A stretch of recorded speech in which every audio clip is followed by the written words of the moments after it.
people overthink positioning. Like, I talk a lot lately about don't be an expert, be an enthusiast. Everyone's losing in content right now because they're like, I'm an expert. And then we are like, you're not, and it's over before you start. That's right. Right? I've never said I was an expert, and I actually am in the shit that I talk about. I did 15 years of wine before I talked. I did 30 years of business before I talked, and never say the word expert. You know why? Because I'm not insecure about it. I am it. Everybody else. So practitioner would be the word that I would. Correct. Right? Right. Well, I'm a practitioner. So what I think you need to do is not worry about positioning. When you're right. Too many people worry about the positioning because they think that's the thing that gets it done. It's not. It's the truth that gets things done. Whether you're an expert or enthusiast or influence, people are like, I'm not an influencer. I'm like, cool. Like, people call me everything.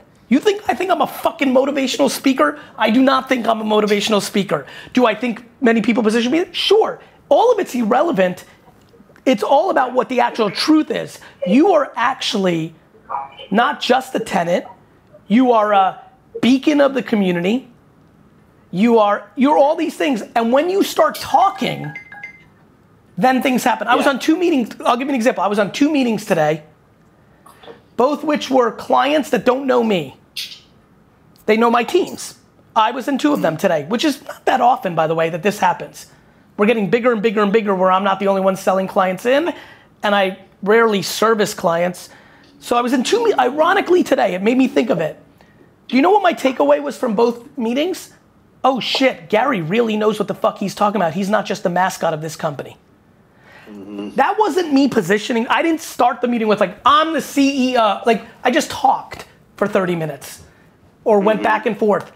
Get a seat at the table with no positioning. I'm JD. That's what it is. Right, That's I'm right, JD, yeah. Motherfucker. That's who I am. But when you that talk. works for me, actually. So I know it does. I just also often. But you gotta remember. We'll also ask you to leave. That's fine too, but you gotta remember, for all of you and for everybody who's watching at home, if they were able to watch this, it doesn't matter what your title says. It matters what you do.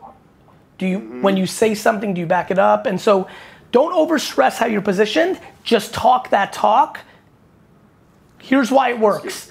If they're smart, they'll know. I win with smart winners, and I lose with dopey losers. If somebody's confused about my merits after I'm done talking about a subject, that's not on me, that's on them.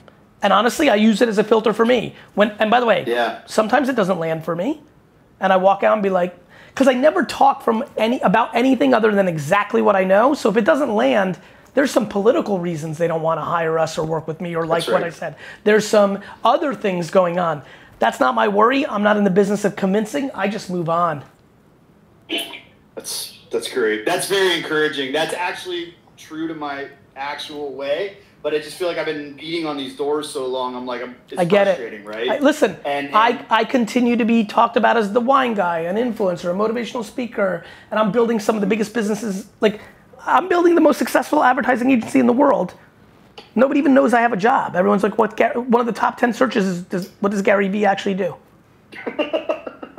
Like, so like, fuck that noise. Like, people are gonna judge, like, it's irrelevant what people think before you start talking.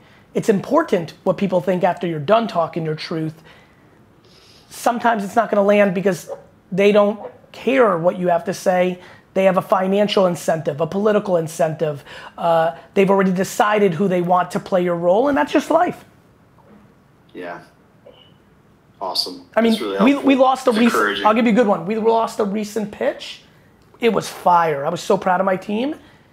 And like, I was baffled by it for a few minutes. And then like somebody walked by and was like, oh, the agency they picked is the son-in-law of one of the partners. I'm like, oh. They just had to have the two other bids or whatever. Yeah, I'm like, I wish we knew that before we put in that work, but cool, like Mazel Tov. Like that's, of course, like that doesn't bother me at all. That's life. Oh, it's on. So that, all right. That's great.